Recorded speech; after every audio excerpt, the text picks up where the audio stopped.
नमस्ते। आप सभी का स्वागत है आज के इस कार्यक्रम में। और दुनिया ट्रंप की दीवानी हो रही है और भारत में दिल्ली का इलेक्शन चल रहा है। केजरीवाल का दीवाना कोई भी नहीं हो रहा है और दिल्ली इलेक्शन को कवर कर रहे हैं पाँव पाँव हर्ष कुमार जी। और हर्ष कुमार जी हमारे साथ हैं, तो उनसे दिल्ली इलेक्शन पे बात करेंगे और अन्य विषयों पर भी कुछ बात अवश्य करेंगे। तो स्वागत है आपका हर्ष जी। आरंभ करने से पूर्व धन्यवाद। सभी को याद दिला दूं कि भाई वीडियो को लाइक अवश्य कर लीजिएगा, चैनल को सब्सक्राइब अवश्य कर लीजिएगा और नीचे डिस्क्रिप्शन में जाकर रजिस्ट्रेशन इत्यादि पुणे डेक्कन समिट के लिए भी करवा लीजिएगा। स्पॉन्सरशिप के सेशंस की स्पॉन्सरशिप अभी खुली हुई है। जी हर्ष जी, कहाँ घूम रहे हैं आप? कहाँ घूम लिए? क्या कर दिया सर आपने केजरीवाल का? दिल्ली में सर आजकल घूमना बड़ा मुश्किल काम हो गया है। मुश्किल काम ये हो गया कि 26 जनवरी नजदीक आ रही है। आप कहीं भी दिल्ली में जाएंगे, सिक्योरिटी इस कदर बढ़ा देते हैं कि मुझे तो लगता है कि आज की तारीख में तो थोड़ा सा ये अननेसेसरी नजर आता है। आपको हर जगह जो है कहीं भी एंट्री करनी है, किसी होटल में जाइए, किसी ऑफिस में जाइए, मेट्रो में जाइए, इतनी लंबी लंबी क्यू लगा के रखी हुई है। हर जगह सिक्योरिटी इतनी कर देते हैं 26 जनवरी के आसपास, अननेसेसरी। पहले क्या सब होता था सब मेट्रो ये में। सब केजरीवाल के खिलाफ षड्यंत्र है, ये सब और कुछ नहीं। हाँ, मुझे तो लगता है कि ये केजरीवाल के खिलाफ वोट भी नहीं डलने देंगे आने वाले टाइम में। ये ये ऐसे ही जो है ना, सब जगह जहां जहां केजरीवाल जीतने वाला होगा वहां पे जो है सिक्योरिटी टाइट हो जाएगी और वोटिंग परसेंटेज डाउन हो जाएगा और केजरीवाल हार जाएगा साहब। बस ये हालत है। लंबी लंबी लाइनें लगी हुई थी सब जगह। काफी घूम भी रहे हैं। लेकिन आप साहब मैं इस समय जब आप मैं कौन आप कौन इस से समय एरियाज में घूम लिए आप, ये तो जी, बताइए। मैं जहां इस समय बैठा हुआ हूँ नॉर्थ प्लेस में, ये नई दिल्ली सीट है। नई दिल्ली अच्छा। विधानसभा सीट है। हाँ, हम्म। और यहाँ तो केजरीवाल ही है प्रत्याशी यहाँ से। तो साहब तो नई दिल्ली यहाँ सीट से ही आरंभ करते हैं, जरा बताइए क्या जी हाल जी है? जी केजरीवाल तो सर, बहुत मैं आश्वस्त तो है। आपके चैनल पे 3 हफ्ते से इस बात को लगातार रिपीट कर रहा हूँ। आज तीसरी या चौथी बार मैं ये बात कह रहा हूँ कि भले ही यहाँ आम आदमी पार्टी की सरकार बन रही हो, लेकिन अरविंद केजरीवाल नई दिल्ली सीट से चुनाव हार रहे। अरविंद केजरीवाल के जीतने के बिल्कुल भी चांसेस यहाँ अब नजर नहीं आ रहे हैं। और अच्छा। जो हाँ सर, आप देखिए, एक बात बताइए आप कि ऐसी क्या था उस डॉक्यूमेंट्री में कि उस डॉक्यूमेंट्री को रिलीज करने के लिए ध्रुव राठी जैसे आदमी को हायर करना पड़ा। अभी अभी महाराष्ट्र हरवा के आए हैं ना, तो इसलिए किया होगा। नहीं, अब ये मुझे नहीं पता ये इसके पीछे इनकी क्या थ्योरी है। वो तो अरविंद केजरीवाल तो ये कह रहे हैं कि साहब वो जो हमने डॉक्यूमेंट्री बनाई है अनब्रेकेबल, उसका चुनाव से कोई लेना देना नहीं है। वो तो एक अलग तरह की डॉक्यूमेंट्री है। मैंने देखी नहीं है, हालांकि मैं बिना मतलब ऐसी चीजों को प्रमोट करना भी नहीं चाहता। मैं नहीं चाहता कि मेरी वजह से ध्रुव राठी को एक भी व्यू मिले। लेकिन मैंने उसका ट्रेलर देखा जो अरविंद केजरीवाल ने आपने शेयर की। आपने ट्रेलर तो देख लिया, मैंने तो वो भी नहीं देखा। नहीं सर, ट्रेलर तो देखना पड़ा क्योंकि कल रात मैंने लाइव किया था उस पर, तो ट्रेलर तो देखना था। ये तो लोगों को बताना पड़ेगा ना कि किस नेचर की है, किस तरह की बनाई गई है, ये तो बताना हाँ, पड़ेगा ना उसकी उस भी पर। बात कर लेते हैं, वो तो आवश्यक है। लेकिन मैं बताता हूँ सर, उसकी टीम वही है जिसने वो बीबीसी वाली डॉक्यूमेंट्री बनाई थी मोदी के हम्म। खिलाफ, गुजरात हम्म। वाली। हम्म। वही है, बिल्कुल वही स्टाइल है, उसी तरीके से सारी चीजों को प्रेजेंट किया गया है। और क्या जिसे कहते हैं ना कि एक बहुत डार्क डार्क थीम के साथ और बहुत ही खराब मानसिकता के साथ वो वीडियो इन्होंने तैयार करवाया है। तो और वो तो ध्रुव मोदी राठी का ने तो सर, ध्रुव राठी ने तो ये कह के उस पर वीडियो बनाया है कि जल्दी देख लो कहीं मेरा भी वीडियो ना हट जाए। लेकिन वो चीजें तो इतनी पुरानी हो गई हैं और इतनी बार उनको रिपीट किया जा चुका है और इतनी बार उनका खंडन हो चुका है कि पब्लिक को कोई इंटरेस्ट नहीं है इस तरह की चीजों में। नहीं, किसका आप गुजरात दंगों की बात कर रहे हैं? नहीं, हाँ, मतलब जैसे जो बीबीसी डॉक्यूमेंट्री की थीम के ऊपर अब क्या बनाया है मैंने देखी नहीं, आप ही नहीं नहीं बताएं कि नहीं, क्या इसमें बनाया है बीबीसी का नहीं है, मैं ये नहीं कह रहा हूं सर। इसमें वो गुजरात दंगा नहीं दिखाया।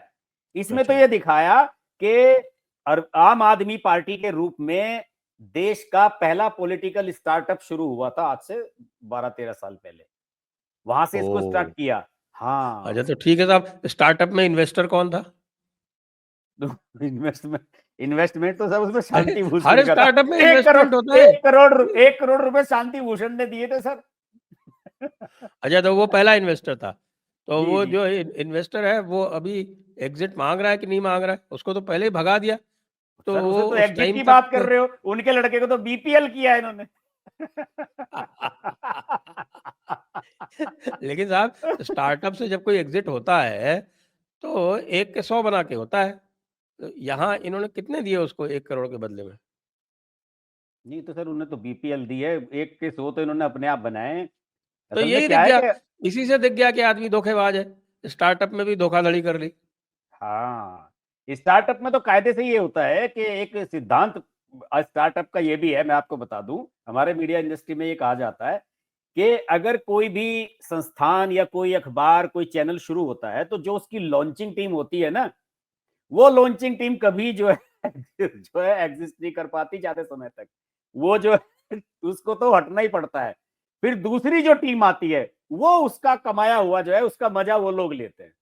तो जो पहली टीम थी, आशुतोष बीपीएल, योगेंद्र यादव बीपीएल, किरण बेदी और ये अन्ना हजारे, तो सर पहली टीम तो वो थी इस कुमार स्टार्टअप की। विश्वास, कुमार विश्वास, प्रशांत तो भूषण, प्रशांत भूषण, एक एडमिरल साहब थे, वो क्या नाम था हाँ उनका? वो भी थे, एक आर्मी वाले, मैं भूल रहा हूँ उनका क्या नाम था।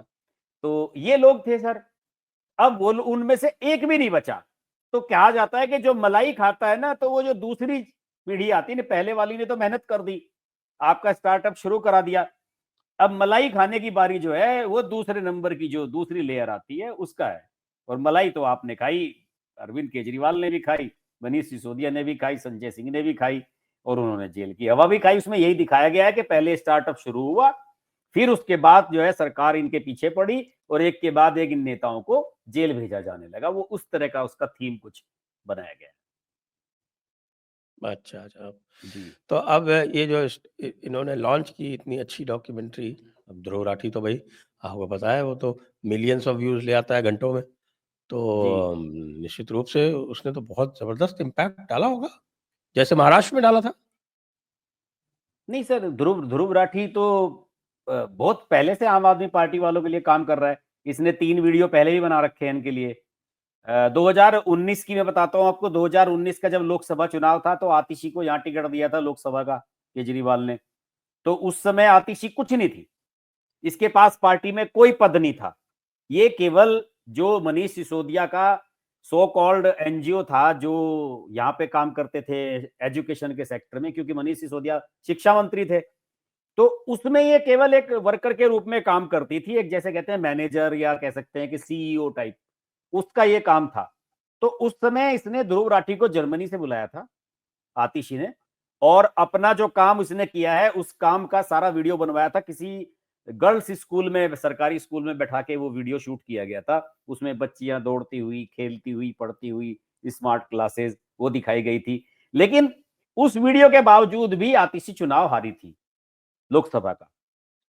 फिर 2019 का लोकसभा चुनाव हारी, तो 2020 में इसको विधानसभा का टिकट दिया गया, वहां कालका जी से जीत गई थी। देखिए 5 साल में किस्मत कहां से कहां ले जाती है कि सीएम बन गई, जो कुछ भी नहीं थी 5 साल में, कि वो एमएलए बनती है, फिर मंत्री बनती है, उसके बाद डिपार्टमेंट्स बढ़ते चले जाते हैं और चीफ मिनिस्टर बन जाती है। तो फायदा तो ध्रुव राठी के वीडियो बनाने से इन्हें पहले भी नहीं हुआ। एक बार अरविंद केजरीवाल को लेकर एक बड़ा अजीबोगरीब इसने वीडियो बनाया था ध्रुव राठी ने, ये भी शायद 2019 लोकसभा चुनाव से पहले की बात है। उसमें ये इसने बताया था कि हमारे देश का लीडर कैसा होना चाहिए, वो पढ़ा लिखा होना चाहिए, और ये होना चाहिए, आईआईटी होना चाहिए, फलाना होना चाहिए, और अंत में ले जाके उसने सबको ये बता दिया था कि बस अरविंद केजरीवाल है सर्वगुण संपन्न, ये इस जैसा होना चाहिए देश का लीडर। ये भी वीडियो इसने बनाए थे। तो जब एलविश यादव जैसे लोग इसके खिलाफ वीडियो बनाते हैं और ध्रुव राठी के बारे में ये कहते हैं कि ये आम आदमी पार्टी के आईटी सेल में काम करता था, उससे जुड़ा हुआ था, तो फिर उसका ये खंडन करने लगता है। तो ये चीजें क्या दर्शाती हैं कि भाई आप काम तो उसके लिए कर ही रहे हो, जब मौका आता है तब मौके पे आप चौका मारते हो। वैसे तो आप साल भर कुछ भी वीडियो बनाते रहो, लेकिन चुनाव के समय आके आप पूरी तरह से बायस्ड हो जाते हो, एक तरफा हो जाते हो। तो अब ये तो बन गई, चलिए साहब। तो हाँ जी। आपने क्या देखा ग्राउंड पे, ये बताइए, ग्राउंड पे सर, केजरीवाल की कॉन्स्टिट्यूएंसी पे? केजरीवाल की कॉन्स्टिट्यूंसी में सर ये है कि आप किसी ऑटो चालक से बात कीजिए, किसी राह चलते, किसी ऑफिस से निकलते हुए शाम के समय, तो आप दिल्ली में खड़े होंगे, मेट्रो स्टेशन के बाहर कहीं भी खड़े हो जाइए, तो आपको 10 लोग ऐसे ही बात करते हुए निकल जाएंगे आपके पास से, और आप सुनेंगे उनकी बातें तो आपको समझ में आएंगी क्या चीज है। देखिए, दिल्ली के चुनाव का दूसरे स्टेट्स के चुनाव से तुलना कतई नहीं की जा सकती सर।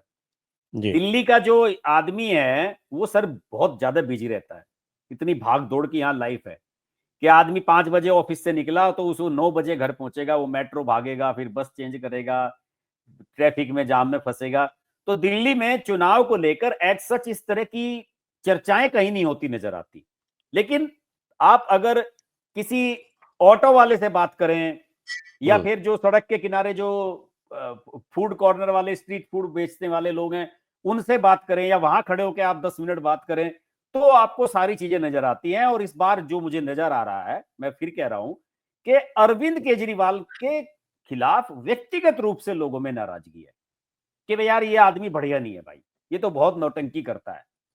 इस व्यक्तिगत रूप से लोग अरविंद केजरीवाल से बहुत नाराज है। हो सकता है इसके कुछ और एमएलए जो है वो जीत जाए, अरविंद केजरीवाल से लोगों में बहुत ज्यादा नाराजगी है। तो अरविंद केजरीवाल तो नई दिल्ली से मुझे नहीं तो जीत रहे, और मेन कारण प्रवेश वर्मा नौटंकी। बढ़ेगा। हाँ, नौटंकी मतलब सर, आप एक बात बताइए ना सर। देखिए, आप एक सरकारी मुलाजिम रहे अपने समय में, आपके ऑफिस में 10 लोग काम करते हैं, तो आप लोग क्या उम्मीद करेंगे? आप लोग ये उम्मीद करेंगे जो 10 के लोग हैं, इन्हें में जो काम दूं मुझे ठीक से करके ला के दें, और कोई फालतू का लफड़ा मुझे ना ला के दें, कि किसी से कोई बहस होगी, किसी से कोई झगड़ा हो गया, किसी से कोई कंट्रोवर्सी होगी, इससे हर आदमी बचने की कोशिश करता है। तो इन लोगों के मन में एक धारणा ये बनती चली जा रही है कि साहब अरविंद केजरीवाल का मतलब ये है कि क्योस, बकवासबाजी, फालतू की। तो जो इनका वोटर है वो भी इस बात से बड़ा नाराज रहता है कि यार हमने इस काम के लिए इन्हें नहीं दिया था, कि हाल आप भले ही चले आप ये कह दें कि साहब हमारे खिलाफ कोई प्रमाण नहीं है, या हमें जो है ईडी ने ऐसे ही गिरफ्तार कर लिया, लेकिन ये तो लोगों ने देखा है ना कि एक के साथ एक बोतल फ्री बिक रही थी या कोविड के टाइम में।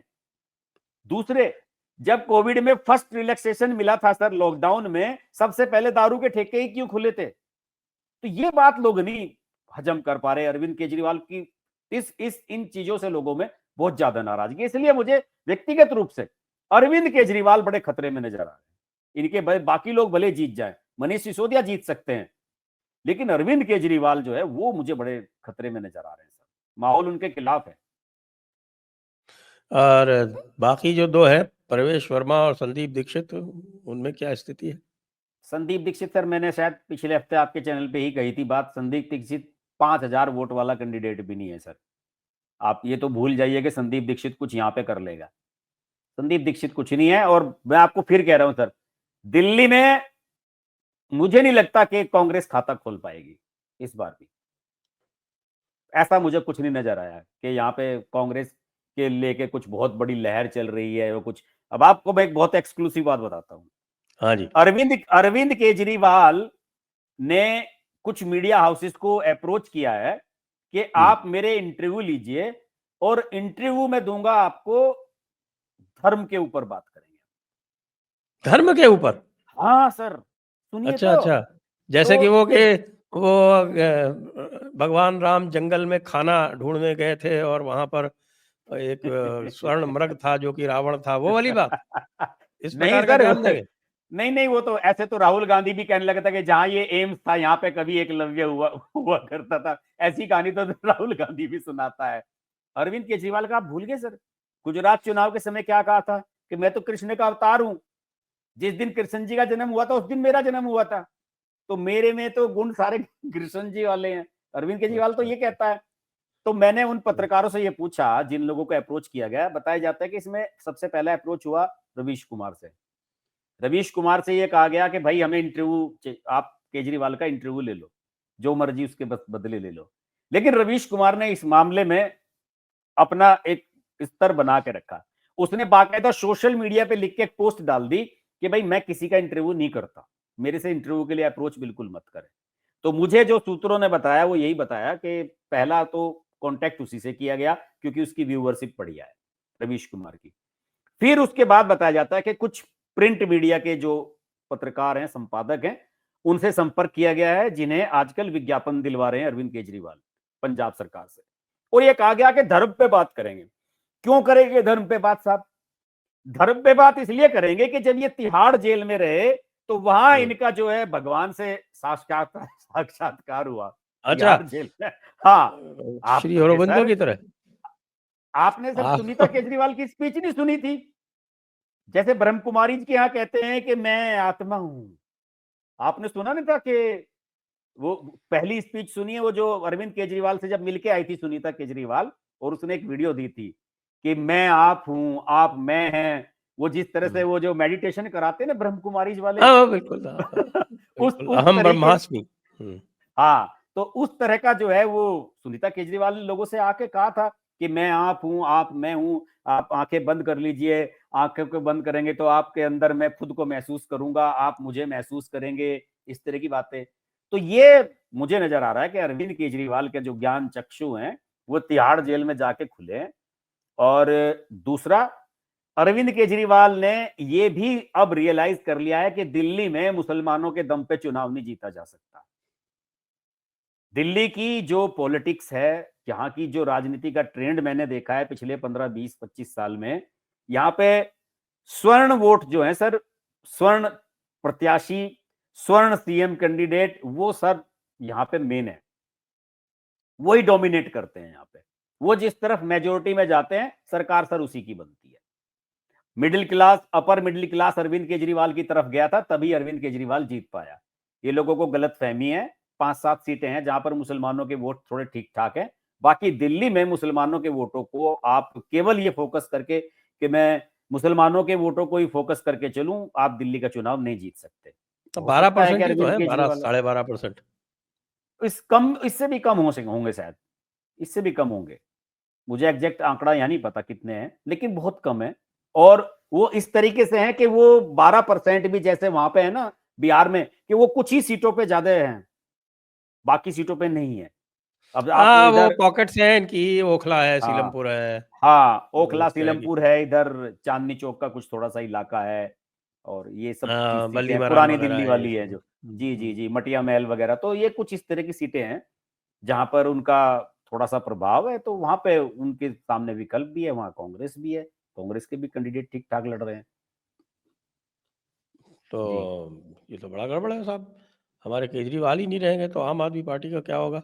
और बेचारे भगवंत मान के ऊपर खतरा आ जाएगा। सर, अब आप बताइए, अगर तो केजरीवाल और आतिशी दोनों ही हार गए और सरकार हम्म, बनानी पड़ी, तो फिर मुख्यमंत्री कौन बनेगा सर? ये तो इसीलिए तो सौरभ भारद्वाज और गोपाल राय के सामने तगड़े कैंडिडेट नहीं खड़े किए भारतीय जनता पार्टी ने। कलेश मचे। कल हाँ, तो कलेश तो होगा ही सर, ये तो होगा।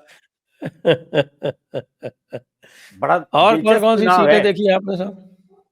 और सर, मोती नगर वाली में जाना हुआ मेरा, जहां से हरीश खुराना, इनके बेटे मदन लाल खुराना के लड़ रहे मदन हैं, लाल खुराना पंजाबियों की। का है। वो तो हुँ। लोगों का मानना है कि पक्का है सीट।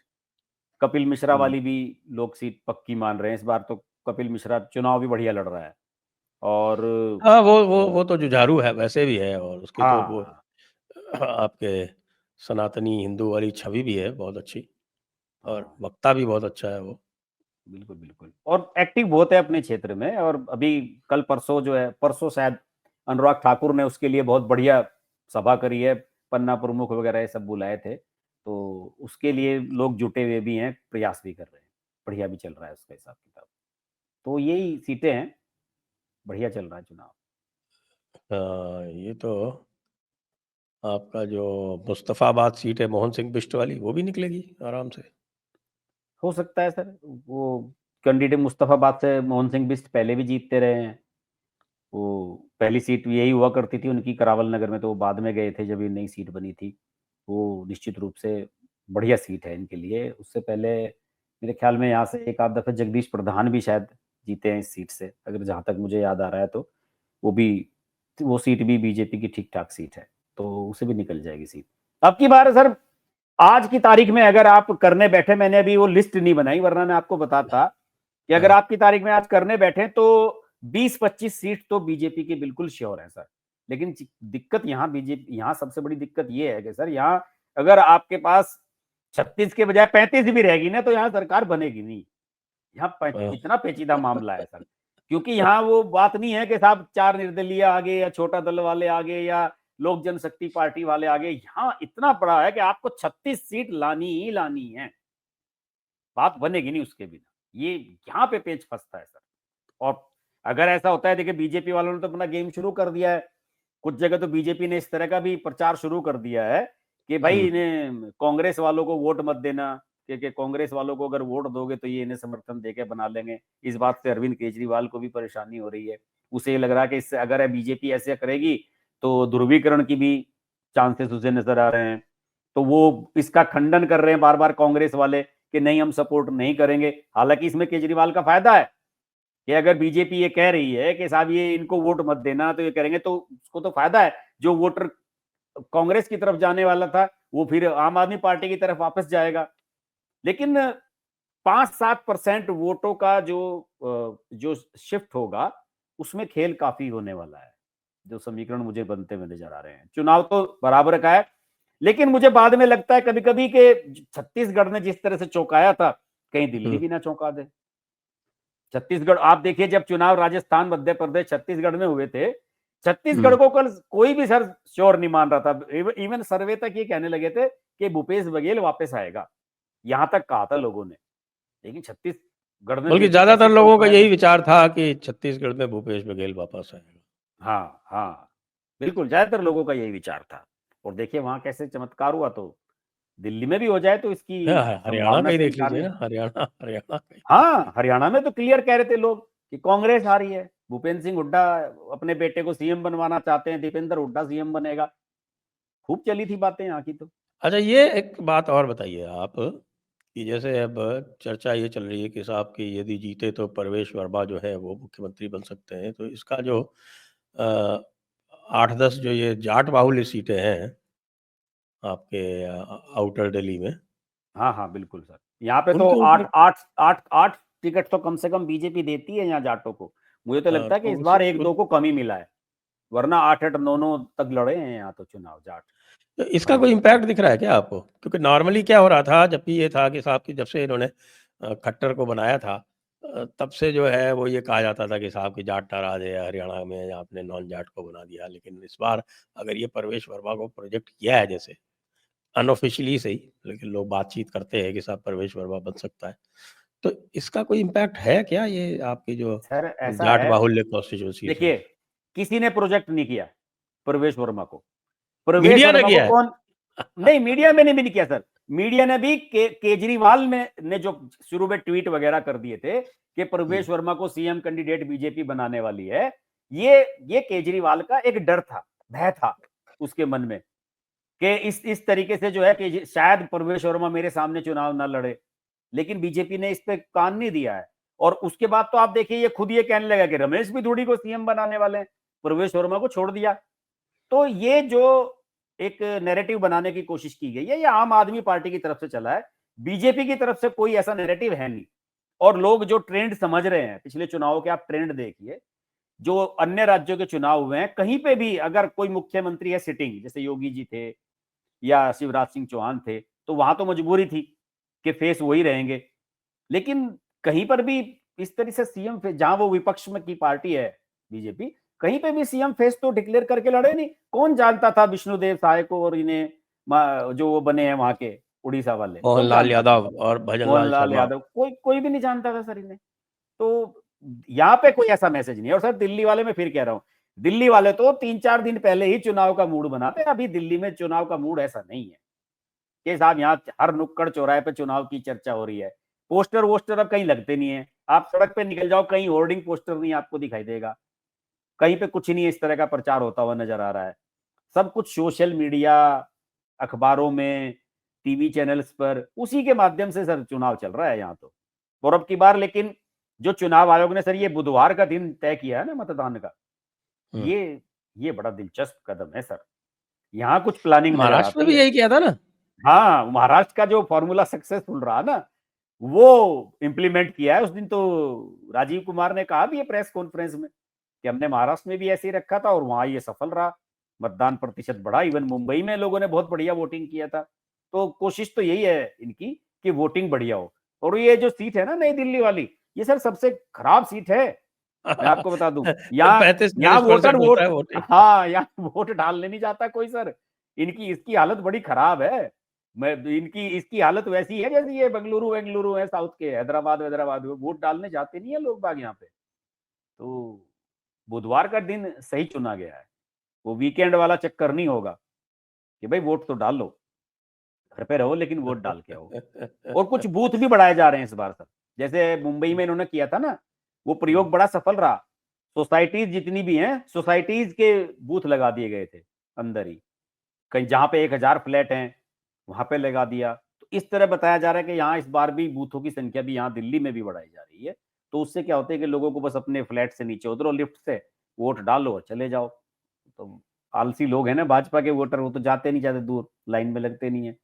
तो इसी तरह से उन्हें घर से निकालना पड़ता है, आरती करनी पड़ती है उनकी, जब जाके वो प्रकट होते हैं। ये फोटो दिखाई पड़ रही संतों के बीच में है केजरीवाल की, ये क्या सर प्रयागराज तो नहीं संतों के पहुंच बीच में अभी आप देखिए, जो बात मैंने कही है सर, आपको अगले 5 दिन में इसका इम्पैक्ट नजर आने वाला है, ये सारे मंदिर जाने वाला है। अभी ये तक तो ये फोटो आई है, बड़ा अभी इंटरेस्टिंग तक तो ट्वीट आया हनुमान है। मंदिर जाता था केवल, वाल्मीकि मंदिर गया, हनुमान मंदिर गया, अब और भी मंदिर जाने वाला है। अब की बार तो भगवान ही बचाएंगे इसको।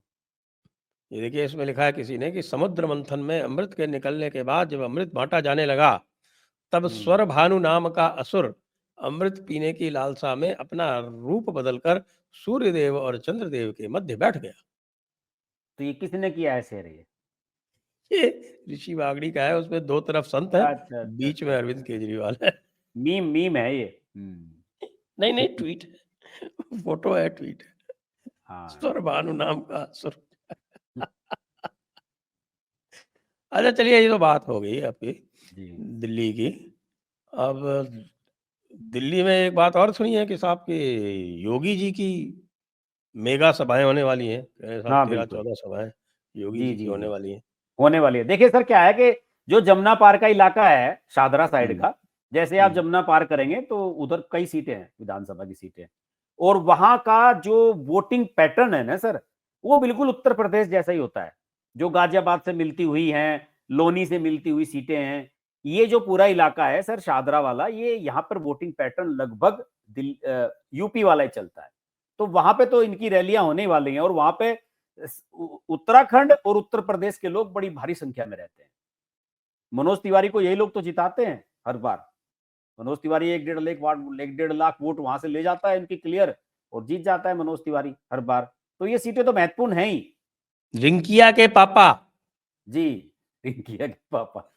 और लेकिन सर यहाँ एक कंट्रोवर्सी भी बड़ी छिड़ी हुई है। ये जो गाली हाँ गलौच पार्टी जो है, इन लोगों ने कहना शुरू कर दिया है बीजेपी को, हाँ। रमेश भिदोड़ी और इन सब के बारे में जो कमेंट कर रहे हैं अरविंद केजरीवाल और इनकी टीम, इन्होंने एक जुमला शुरू किया है, गाली गलौच पार्टी रखा है बीजेपी का नाम। अच्छा। तो इसमें हाँ, तो उसमें क्या हुआ है कि सर वो अभी उसमें किसी चैनल की डिबेट में जो है वो उनकी कौन है वो कक्कड़, वो उनकी प्रवक्ता, और वो गौरव भाटिया भिड़ गए। तो गौरव भाटिया को उसने गौरव घटिया कह दिया। तो गौरव भाटिया लगे हुए थे उसमें के साहब, मैं तो पूरे पंजाबी समाज को आप ऐसे कैसे कह सकते हो, दिल्ली में तो पंजाबी समाज इतना हमेशा से एग्रेसिव रहा है, ये रहा है वो रहा है। तो ये इस बार जो है आम आदमी पार्टी वाले ये भी थोड़ी सी गड़बड़ियां कर रहे हैं कि वो जो जिस तरह के पूना वाला को बोला था, पूना वाला ये मनोज तिवारी को क्या हो गया, फालतू की बकवास करके उसको पूना वाला को वो करवा दिया। पूना वाला ने बिल्कुल सही कहा था। नहीं, मनोज तिवारी ने, मुझे लगता है कि पूर्णावाला की बात सही से सुनी नहीं है। अगर वो पूरे ये परिप्रेक्ष्य अब में बात सुनता बंदा ना तभी ऐसे बात ही है, होती। और इस है जल उस गलत लोग है। के मनोज तिवारी पहले भी कई बार इस तरह के बयान दे चुके हैं। मनोज तिवारी पहले भी इस तरह की बातें कहते रहे हैं, और ये जो थोड़ा फिर सा वही ये हो जाता है ना, लोग कहने लगते हैं कि यार ये देखो बीजेपी को तो आदत है अपने लोगों को जो है वो हाँ जलील करने की। बिल्कुल बिल्कुल बिल्कुल, मौका मिल जाता है सर दूसरी पार्टियों को कहने का। ये वैसे तो भी लोग बात कह सही रहे है। हैं ना कि जब वो नूपुर शर्मा, मीनाक्षी लेखी, स्मृति ईरानी को टिकट नहीं मिला आखिरी लिस्ट में, तो इस तरह की हाँ बात लोग कर ही रहे थे, और ऊपर से ये हाँ, मनोज तिवारी कूद पड़े। हाँ लेकिन क्या है कि मुझे इन सब चीजों से मुझे नहीं लगता कि दिल्ली के चुनाव के नतीजों पे कोई वो कहीं तो प्रभाव ठीक है, पड़ने वो वाला है। हाँ टेम्परेरी एक बार को लोगों को जो चाहते हैं हाँ वो नहीं होता तो निराशा होती है, लेकिन फिर वो बिल्कुल। इतना लंबा समय रहता है आपका, हम्म, 2 हफ्ते का टाइम होता है, उसमें सब वो ठीक सोचे चीज़ें बराबर हो जाती हैं। जी हाँ, जी जी। तो अब लोग बाग महाकुंभ भी जाके आ रहे हैं और योगी जी यहाँ आ रहे हैं। योगी जी जो है इस समय उनका सुनने में आ रहा है मोदी जी जा रहे हैं 4 या 5 फरवरी में, चर्चा है बड़ी जबरदस्त 4 कुंभ या में 5 स्नान फरवरी करने में के लिए। महाकुंभ जा रहे हैं। हुँ। जी जी, बड़ी जबरदस्त चर्चा है इसको लेके यहाँ, ये सब मोदी जी भी जा रहे हैं, मीडिया में काफी चल रही है खबर इसकी। हाँ, मोदी जी तो पिछली बार भी गए थे, जाएँगे ही, वो तो निश्चित है। हम्म। उसमें तो कोई कहने वाली बात ही नहीं। अब तो ट्रम्प का उदाहरण सामने आ गया है ना, सब देख रहे लेकिन हैं ये कि सर, साहब ये आग वाग लगी थी वहां पे जो है वो उसमें आपका क्या है सर? हर साल लगती है। नहीं, कुंभ में जो ये इस बार हुआ है, इसमें कुछ लोग मैंने कॉन्स्पिरेसी थ्योरी चला रहे हैं। अनुपम जी से पूछा, देखिए साहब अनुपम जी प्रयागराज के ही हैं और हाँ, वो इस तो वहीं समय रह रहे हैं आजकल। वो कल्पवास कर रहे हैं। हाँ। तो फिर मैंने अनुपम जी से पूछा तो उन्होंने कहा साहब आज तक ऐसा कोई माघ मेला नहीं हुआ। अच्छा, ये मेला हर साल लगता है, माघ मेले के रूप हम्म, में। हाँ। इतना बड़ा नहीं लगता, लेकिन माघ मेला हर साल लगता है। हम्म, और 6 साल में अर्धकुंभ लगता है, 12 साल में हम्म, पूर्ण कुंभ लगता है। इस हम्म, बार ये महाकुंभ है। तो हम्म। कह रहे हैं कि साहब 1 वर्ष भी मुझे ऐसा याद नहीं है जब कोई आग-वाग ना लगी हो। वो तो तो इसलिए ऐसी कोई घटनाएं विशेष तो बात, होती हैं। उनका ये कहना है, विशेष बात नहीं है। लेकिन सर, लेकिन कह रहे हैं कि साहब आज गिद्ध दृष्टि रखते हैं ना लोग। अखिलेश हाँ, यादव का जो सोशल मीडिया हैंडल चलाने वाले लोग हैं, वो तो गिद्ध दृष्टि वाले हैं। उधर आग अरे लगी और उनका तो 15 या बस 20 चले मिनट जाके बाद ही लगा दें वीडियो आ आग। गया। हाँ। उनका बस चले तो जाके आग लगा दें। वो तो योगी जी का डर इतना बस है, हाँ, डर है कि इलाज कर देंगे बढ़िया तरीके से अगर जरा सा भी इलाज कर पता लगा देंगे के। बढ़िया। नहीं तो आप बताइए कि ये पहली बार ऐसा हो रहा है कि साहब 1978 के दंगों में 184 हिंदू मारे गए और 1993 में जब मुलायम सिंह की सरकार दोबारा आई तब उन्होंने वो सारे के सारे विथड्रॉ कर लिए गए, सारे जितने भी केसेस थे। और उसके बाद आज इतने सालों बाद उनको रीओपन कर रहे हैं योगी जी। पहली बार ऐसा हुआ है, भारत के सर, इतिहास में नहीं हुआ। आप सर जरा होने कश्मीर भी का याद चाहिए, कीजिए, होने भी कश्मीर चाहिए में सर। नहीं किया संभल इन्होंने वंबल कुछ। देखो ना, संभल वगैरह, ये तो सारा साफ कर दिया इन लोगों ने। पता ही नहीं चलने दिया वहां हिंदू हैं कहाँ। पूरी तरीके से मंदिर वंदिर सब खत्म कर दिया इनका। घर घर गृहस्थी सब भाग गए लोग, पता नहीं कहाँ गए। 200 अब कुछ तो तो जगह-जगह सर्वे ऑन हो रहे हैं, रिकॉर्ड। मैंने सुना आपके मुज़फ्फरनगर में भी सर्वे हो रहे हैं। बिल्कुल बिल्कुल बिल्कुल, सब सब जगह चर्चा है ये, कि सब जगह जो है ये सर्वे हो रहे हैं इस तरह के।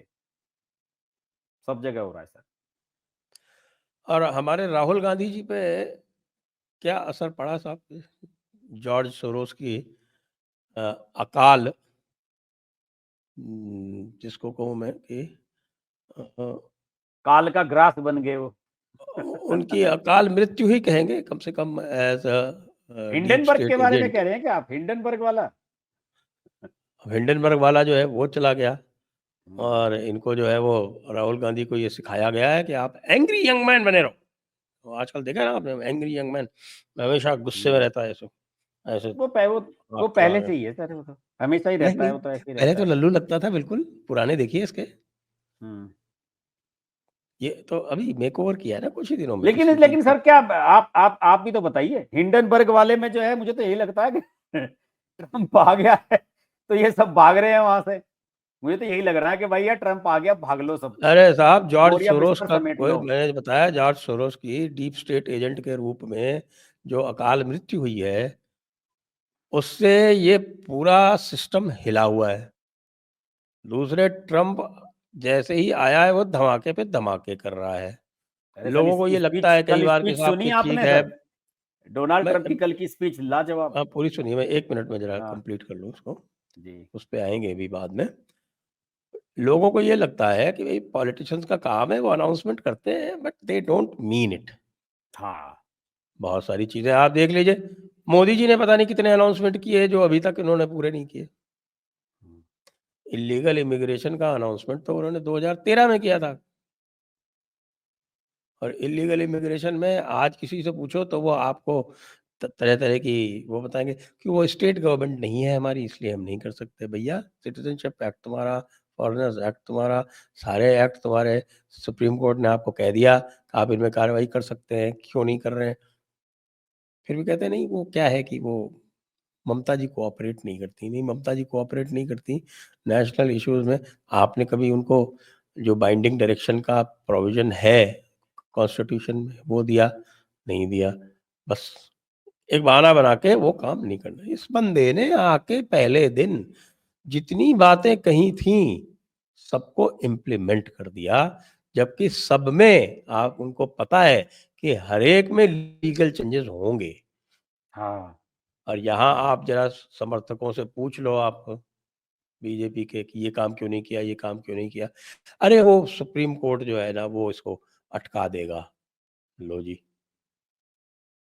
अब ट्रम्प से सीखो। अब बस छोड़ो ट्रम्प को साहब, अब तो फिर सर योगी जी कोई पे फिर आ जाते कोई हैं बार-बार कोई कि कोई योगी जी जो है उन्होंने कोई वक़्त स्पीच को में अपने से खत्म कर दिया, खाली रूल हाँ, करके। बिल्कुल, बिल्कुल, बिल्कुल। अपने स्तर पे जो कर सकते थे सब कर दिया योगी जी ने। सही कह रहे हैं आप। रूल्स खत्म कर दिए। अच्छा ठीक है, आपने एक स्टे दिया, उन्होंने पचासों मंदिर जो है वो निकाल दिए। सब पर से कब्जा हटवा दिया, सब कर दिया। तो कहाँ-कहाँ, कब-कब जाओगे भैया?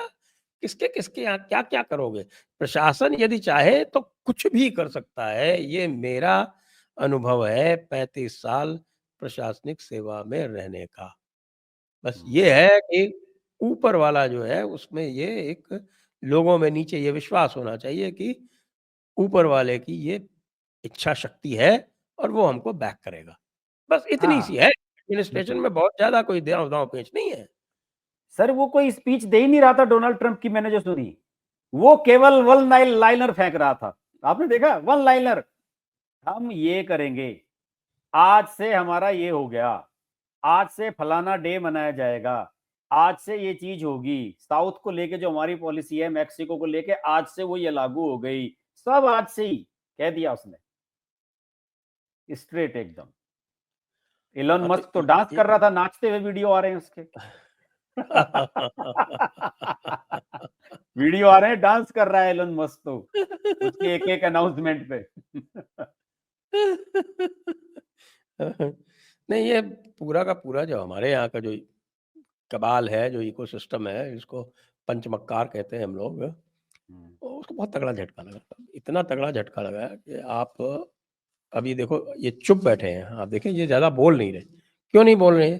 क्योंकि इनको मालूम है कि अगर ये बोलेंगे तो इनके जो तार जो हैं वो वहाँ से भी खींचे जा सकते हैं। आप ज़रा हाँ, देखो वो बांग्लादेश वाला यूनुस, उसका क्या हाल है? चुप बैठा है कल से। हाँ, बिल्कुल चुप है। बिल्कुल उसे चुप लग रहा है बैठा है। कि उसे लग रहा है कि ये पहला पहला टारगेट तू ही ना हो कहीं पे। अब और सर ये जैसे-जैसे एक ये एक आगे एक बढ़ेगा देखिए ये जयशंकर साहब को कितना इम्पोर्टेंस मिला। हाँ, वो कुश पटेल वगैरह वो सबके साथ आगे बिल्कुल बैठ के एकदम फ्रंट लाइन में बिल्कुल थे। ठीक ट्रम्प के सामने। हाँ। जहाँ और पे यहाँ वाले ये कम्युनिस्ट कह रहे हैं कि मोदी को बुलाया नहीं है वहाँ। अरे भाई, मोदी को मोदी को नहीं बुलाया, हमने हमने हमने भी तो ट्रम्प को नहीं बुलाया था। हमने भी ट्रम्प को नहीं बुलाया। क्या हो गया मोदी को नहीं बुलाया तो? एस जयशंकर बहुत है, एस जयशंकर भाई तो भारत सारे पैसे भारत को बुलाया, भारत के प्रतिनिधि के रूप में जयशंकर गए और हाँ, मोदी को ऐसे में जाना ही नहीं चाहिए। हाँ, अब बिल्कुल सही बात। उसने तो आप देखिए कि शी जिनपिंग को जानबूझ के बुला के एक तरह से अपमानित किया था। सही बात है। और उनका कोई आदमी नहीं दिखा आपको चाइना का। ना, कुछ नहीं। और जो जो जापान का फॉरेन मिनिस्टर था वो तीसरी लाइन में था। हुँ। हाँ, मैं तो जयशंकर जी बिल्कुल। जयशंकर तो सबसे फ्रंट में थे, पहली लाइन में थे, बल्कि कुछ तो ये एक जगह तो 1-2 तस्वीरें ऐसी भी देखी कि जहाँ ये ओबामा ओबामा बैठे थे, सब बुश वगैरह इनसे भी आगे थे, हाँ, हाँ, इनसे हाँ, भी हाँ, आगे बैठे बिल्कुल, हुए थे वो। बिल्कुल। हुँ, वो जो फर्स्ट सीट है ना, वो फर्स्ट सीट उनको मिली हुई थी। जी। अब इससे ज़्यादा क्या हो सकता है भई? अब हुँ।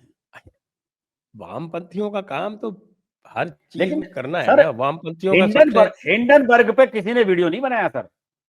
ये साला ना रवीश ना ना कुमार जो है उसमें हिंडन नदी में घुस घुस के हिंडनबर्ग ढूंढ रहा था। अब किसी ने वीडियो नहीं बनाया कि हिंडनबर्ग क्यों बंद होगी। अब कोई नहीं बना रहा है वीडियो सर, देखिए आप। अब तो इनको ये डर लग रहा है कि जिस तरह से जॉर्ज सोरोस ने ये आपके यूट्यूब वगैरह के साथ में मिल के इन लोगों के जो वो करवा रखे थे मीटर अप, हाँ वो तो भाई उसके लिए तो खर्चा वर्चा करते हैं ना वो लोग। अब वो हाँ। नहीं होगा तो इन लोगों के रीच का क्या होगा। नहीं, इनका तो सर मेरा मेरा मानना है ये भी होना चाहिए कि जिन लोगों ने हिंडनबर्ग की फर्जी और बकवास उसके लेके वीडियो बनाए थे, उनके वीडियो जो है वो भी सब हटवाने चाहिए, गूगल से कह के और वहां से कह के। इन पे ये भी होना चाहिए कि आप इस तरह के फाल्स वो कैसे बनाए आपने, या तो इस पे आप डिस्क्लेमर चलाएं कि ये हिंडनबर्ग की रिपोर्ट पे आधारित है, फलाना है। आप उसके अंधाधुंध चलाए जा रहे थे, वो जो भी बता रहा है वही उसको चला रहे थे आप। इनके खिलाफ भी एक्शन होना चाहिए सर। ये इस पे क्यों कहते हैं ना कि क्रिया की प्रतिक्रिया जरूर होनी चाहिए सर, वरना लोग फिर आगे के लिए मैसेज नहीं मिलता है कि आप अगर किसी भी कोई फर्जी बना देता है। आप देखिए जब चंद्रचूड़ रिटायर हुआ, चंद्रचूड़ को बदनाम करने की कितनी बड़ी साजिश हुई, क्या क्या हाँ छपवाया गया बिल्कुल। चंद्रचूड़ के खिलाफ। तो ऐसे तो सर आगे भी चलते रहेंगे, सब किसी के खिलाफ कुछ भी छपवा लेंगे आप, और फिर उससे आपको कम से कम उसका एक्शन होना चाहिए कि बताओ आपने कैसे बिना प्रमाण के सब चीजें चलाई थी। इतनी सब चीजें कहीं ना कहीं किसी लेवल पर चेक पॉइंट तो बनना चाहिए ना सर, बैरियर तो कहीं होना चाहिए ना। देखिए विदुर नीति में कहा है, महाभारत में प्रसंग आता है और विदुर से संवाद होता है, मेरे ख्याल से युधिष्ठिर का होता है, और वो बड़े चिंतित हैं, हिंसा होगी यदि उससे वो सब होगा। तो विदुर बोलते हैं कृते प्रतिक्रियम कुर्यात, कोई क्रिया है उसकी प्रतिक्रिया, हाँ कृते प्रतिक्रियम कुर्यात हिंसिने प्रतिहिंसनम, हिंसा का जवाब प्रतिहिंसा। प्रतिहिंसा। कृते प्रतिकृतिम कुर्यात हिंसिने प्रतिहिंसनम, न च दोषम पश्यामि, मैं कोई दोष नहीं देखता किसमें, शठे शाठ्यम समाचरेत,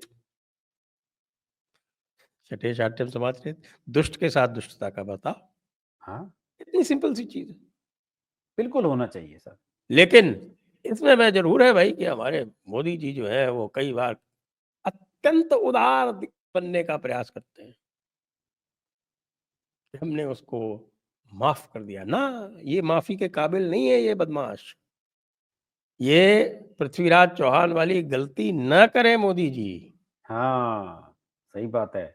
और ये सर कोई हिंडनबर्ग पहला नहीं है, इससे पहले आप याद कीजिए राफेल, राफेल को लेकर किस तरह की मुहिम चलाई गई थी सर, याद कीजिए ना, पूरा एक चुनाव अब लड़ा गया है ये राफेल के मुद्दे पे। तो कुछ भाजपा के लोगों में ये पता नहीं खुशफहमी है कि गलतफहमी है कि भाई जब तक राहुल गांधी सामने है तब तक उनके लिए ये सारी स्थितियां आसान है। ऐसा नहीं है, कहीं भी दुर्घटना हो सकती है भाई। राजनीति में अटल जी के साथ में दुर्घटना ही तो हुई थी, कोई सोच रहा था क्या कि ये इनकी सरकार बन जाएगी। हाँ दुर्घटना हो गई, हाँ इस बार भी दुर्घटना होते होते बच गई। हाँ सर, गाड़ी जो है वो हाईवे से उतर के दोबारा चढ़ी है ऊपर। हाँ, उतर तो गई थी ना। हाँ, वो टायर तो पंक्चर हुआ ही था, बिल्कुल बिल्कुल। दुर्घटना नहीं हुई, बस इतनी गनीमत है। हाँ ये थोड़ा वाजपेयी से थोड़ा अलग इसमें ये हो गया कि मोदी जी को क्या कहते हैं कि वो एक संकेत मिला कि भाई ध्यान रखो। तो संकेत मिला तो उस संकेत का वो होना चाहिए ना पूरा, कोई संकेत मिला उसे आप करो, लेकिन उन्होंने कुछ किया नहीं, बल्कि और अभी भी नड्डा जी चले जा रहे हैं, अभी भी सभी चीजें उसी तरह से चली जा रही है, अभी भी इन लोगों की ठुकाई पिटाई जो होनी चाहिए वो नहीं हो रही है। हाँ वो अगर तो कुछ नहीं खाली हो रहा। एक जो है वो, अब आप ये देखो लोग ये कहते हैं जो कई सारे लोगों से बात हुई, अभी कई आरएसएस वालों से भी बात हुई, वो सब कहते हैं कि साहब बाकी कुछ ही कर ले सब लोग, योगी को गाली देने की हिम्मत किसी में नहीं है। हाँ ये तो है।